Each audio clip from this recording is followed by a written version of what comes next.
آج میں اسلام دشمن کے بارے میں آپ کو بتاؤں گا، وہ تاریخی دشمن جو عورت تھی۔ وہ کوئی عام عورت نہیں بلکہ ایک نبی کی بیوی تھی۔ جی ہاں، اللہ کے نبی کی بیوی اور اسلام کی دشمن۔ اس عورت کا نام وائلہ تھا اور وہ اللہ پاک کے نبی حضرت لوط علیہ السلام کی بیوی تھی۔ ناظرین، یہ بدنصیب عورت ایک لمبے عرصے تک اللہ پاک کے نبی حضرت لوط علیہ السلام کی صحبت میں رہی، لیکن پھر بھی سچے دل سے کبھی ایمان نہیں لائی، بلکہ پوری عمر اس نے منافقت میں گزاری۔ یہ اوپر سے تو خود کو مسلمان ظاہر کرتی تھی، لیکن در حقیقت حضرت لوط علیہ السلام کے دشمنوں کے ساتھ تھی۔ اس کی اسلام دشمنی اس وقت سامنے آئی جب اللہ نے قوم لوط پر عذاب بھیجا۔ اس کا جرم اور کارنامہ سننے سے پہلے ہمیں تھوڑا اس کا بیک گراؤنڈ معلوم ہونا چاہیے کہ یہ قوم لوط کے کس گناہ میں اور کیسے ان کے ساتھ انوالو تھی۔ ناظرین، میں بات کر رہا ہوں حضرت لوط علیہ السلام کی قوم کی۔ حضرت لوط علیہ السلام حضرت ابراہیم کے بھتیجے تھے۔ جب حضرت ابراہیم نے بابل شہر یعنی بیبلون سے ہجرت فرمائی تو ان کے ساتھ آپ علیہ السلام نے بھی ہجرت کی۔ حضرت ابراہیم فلسطین میں ٹھہرے اور حضرت لوط علیہ السلام نے اردن میں یعنی جو آج کل جارڈن کہا جاتا ہے وہاں پہ رہائش اپنائی۔ یہاں کچھ لوگوں نے آپ علیہ السلام پر قابو پا کر آپ کو قید کر لیا، آپ کا مال چھینا اور آپ کے جانوروں کو بھی ہانک کر اپنے ساتھ لے گئے۔ حضرت ابراہیم کو اس واقعے کی خبر ملی تو آپ سینکڑوں لوگوں کو ساتھ لے کر ان کے پیچھے گئے، ان کا ڈٹ کر مقابلہ کیا اور الٹیمیٹلی حضرت لوط علیہ السلام کو ان سے چھڑا لیا۔ ان کا مال اور سامان وغیرہ بھی واپس لیا اور ان دشمنوں میں سے بہت سو کو ان کے جرم کی سزا بھی دی۔ اس واقعے کے کچھ ٹائم بعد اللہ پاک نے حضرت لوط علیہ السلام کو اپنی نبوت عطا فرما کر شہر سدوم کی طرف بھیج دیا تاکہ آپ انہیں دین اسلام کی دعوت دیں اور برے کاموں سے منع کریں۔ ناظرین، آپ علیہ السلام جس قوم کی طرف رسول بنا کر بھیجے گئے تھے وہ اپنے وقت کے بدترین گناہوں، بری عادتوں اور قابل نفرت گندے اور گھٹیا کاموں میں لگے ہوئے تھے۔ ان کے گناہوں کی ایک لسٹ مجھے یاد پڑی ہے کہ شاید 33 ان کے گناہ پڑے تھے، جن میں بڑے گناہ یہ تھے کہ لوگوں کے سامنے پورا ننگا ہو جانا، خوبصورت لڑکوں کو گندی نگاہ سے دیکھنا، ان سے شہوت سے ہاتھ ملانا، ان سے گندی باتیں کرنا، مردوں اور نوجوانوں لڑکوں کا ایک دوسرے کے ساتھ جسمانی تعلق قائم کرنا، سیکچول ڈیزائر پوری کرنا، مسافروں سے زبردستی یہ گندے کام کرنا، پھر کھلے عام مذاق اڑانے کے طور پر یہ باتیں ڈسکس کرنا، جو یہ گندا کام نہیں کرتے ان کو برا بھلا اور بے وقوف کہنا، بیویوں کے ساتھ ناجائز طریقے سے جسمانی تعلق قائم کرنا۔ اور آپ جانتے ہیں کہ اس قوم میں یہ گندی عادت پڑی کیسے تھی؟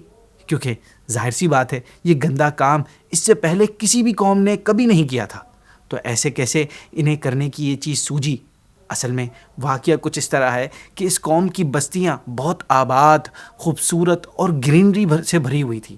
وہاں طرح طرح کے اناج اور پھل میوہ جات کثرت سے پیدا ہوتے تھے۔ اس خوبصورتی اور خوشحالی کی وجہ سے اکثر دوسرے علاقوں کے لوگ مہمان بن کر ان کے علاقوں میں آیا کرتے تھے اور یوں یہاں کے رہنے والوں کو ان مہمان نوازی کا بوجھ اٹھانا پڑتا تھا۔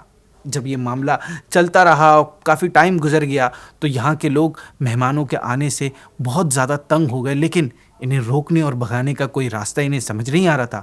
تو ایسے میں ابلیس یعنی شیطان ان کے پاس آیا ایک بوڑھے کی صورت میں اور ان لوگوں سے کہا کہ اگر تم لوگ مہمانوں کے آنے سے جان چھڑانا چاہتے ہو تو یوں کرو کہ جب بھی کوئی مہمان تمہاری بستی میں آئے تو زبردستی اس کے ساتھ یہ بدکاری کرو، اس کے ساتھ زبردستی برا کام کرو۔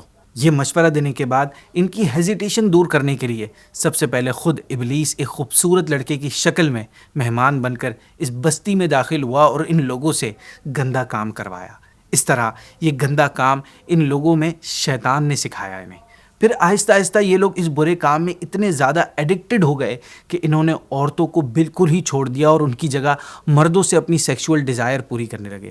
حضرت لوط علیہ السلام اس قوم کے پاس رسول بن کر تشریف لائے اور انہیں تبلیغ و نصیحت کرتے ہوئے فرمایا کہ اے میری قوم، مجھے اللہ پاک نے تمہاری طرف رسول بنا کر بھیجا ہے اور میں اس کی وحی اور رسالت پر امانت دار ہوں، اور تمہیں نصیحت کرتا ہوں کہ کفر و شرک اور دوسرے گناہوں سے باز آ جاؤ اور ان کی وجہ سے اپنے اوپر عذاب الہی نازل ہونے سے ڈرو، اور جس سیدھے راستے پر چلنے میں تمہیں دعوت دے رہا ہوں جس کی میں، اس پر چل کر میری اطاعت کرو۔ اس کے علاوہ آپ علیہ السلام نے ان لوگوں کی گندگی والی عادتوں پر وارننگ دیتے ہوئے فرمایا کہ کیا مخلوق میں تم ہی اس حرام اور خبیث کام کے لیے رہ گئے ہو؟ کہ مردوں کے ساتھ بدفعلی کرو اور حلال اور پاکیزہ عورتوں کو چھوڑ دو جنہیں اللہ پاک نے تمہاری بیویاں بنایا ہیں، تم اپنے اس گندے کام کی وجہ سے حد سے بڑھ چکے ہو۔ ناظرین، آپ علیہ السلام کی نصیحت کے جواب میں ان لوگوں نے کہا کہ اے لوط، اگر آپ نصیحت کرنے اور اس کام کو برا کہنے سے باز نہیں آئے تو ضرور آپ کو ہم اس شہر سے نکال دیں گے۔ یعنی قوم نے ان کی بات بالکل نہ مانی۔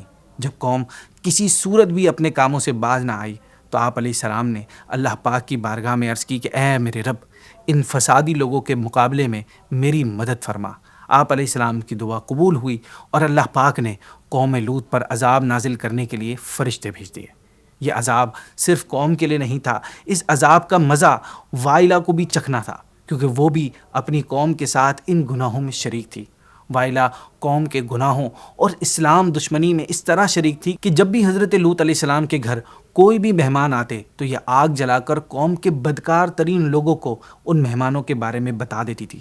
پھر وہ آ کے مہمانوں کے ساتھ برے کام اور بدکاری کرتے تھے، اور آخری بار بھی اس نے یہی کیا جب فرشتے خوبصورت لڑکوں کی شکل میں حضرت لوط علیہ السلام کے گھر آئے۔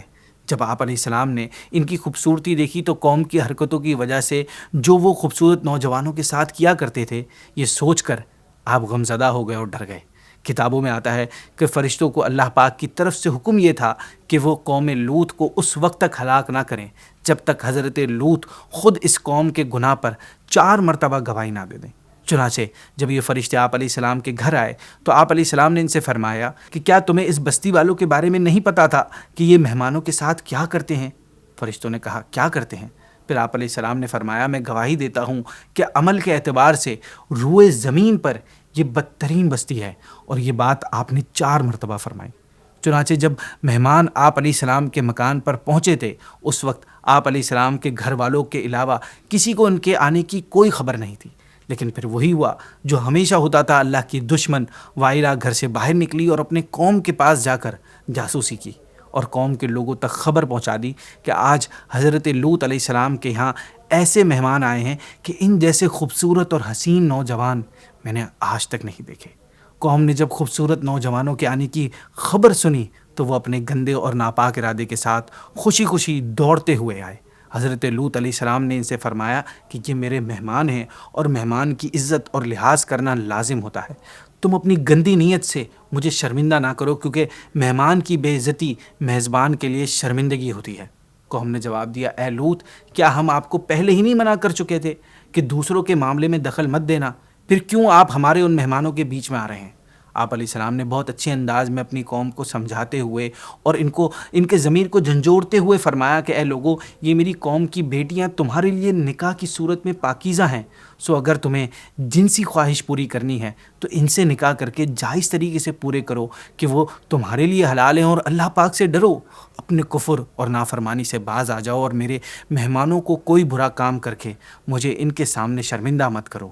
کیا تم میں سے ایک بھی کوئی ایسا آدمی نہیں ہے، کوئی نیک آدمی، کہ جس کی بات مان کر تم اس برے کام سے باز آ جاؤ؟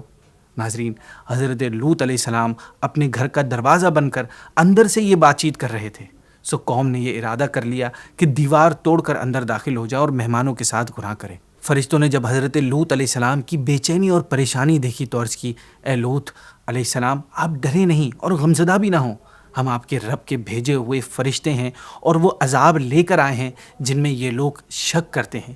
ان کے بتانے سے پہلے آپ علیہ السلام نہیں جانتے تھے کہ وہ نوجوان کون ہیں اور کس ارادے سے آئے ہیں۔ خیر، فرشتوں نے آپ سے یہ بھی کہا کہ آپ اپنے گھر والوں کو راتوں رات یہاں سے لے کر چلے جائیں اور ان میں سے کوئی بھی پیٹ پھیر کر نہ دیکھے۔ لیکن فرشتوں نے ساتھ میں آپ علیہ السلام کو وائلہ کے بارے میں بھی بتا دیا کہ آپ کی بیوی پیٹ پھیر کر دیکھ لے گی، کیونکہ اسے بھی وہی عذاب پہنچنا ہے جو ان کافروں کو پہنچے گا۔ اب وائلہ کا انجام قریب تھا۔ آپ علیہ السلام نے فرشتوں سے عذاب کے بارے میں پوچھا کہ یہ عذاب کب ہوگا؟ فرشتوں نے عرض کی ان پر عذاب وقت صبح کا ہے۔ آپ نے فرمایا میں تو اس سے بھی جلدی چاہتا ہوں۔ فرشتوں نے عرض کی کہ صبح کا وقت قریب ہی ہے، آپ اسے دور نہ سمجھیں۔ اب آپ دروازہ کھول کر ہمیں اور انہیں چھوڑ دیں، یہ لوگ آپ تک ہرگز نہ پہنچ سکیں گے اور نہ ہی آپ کو کوئی نقصان پہنچا سکیں گے۔ فرشتوں کے کہنے پر آپ علیہ السلام نے دروازہ کھول دیا تو وہ لوگ گھر میں گھس آئے۔ حضرت جبریل نے اللہ پاک کے حکم سے اپنا بازو ان کے چہروں پر مارا تو وہ سب کے سب اندھے ہو گئے اور گھر سے نکل کر بھاگے، لیکن انہیں راستہ نظر نہیں آ رہا تھا، تو وہ کہتے ہوئے بھاگ رہے تھے کہ ہائے ہائے، لوط کے گھر میں بڑے جادوگر ہیں، لوط کے گھر میں بڑے جادوگر ہیں، انہوں نے ہم پر جادو کر دیا ہے، اب ہم انہیں نہیں چھوڑیں گے۔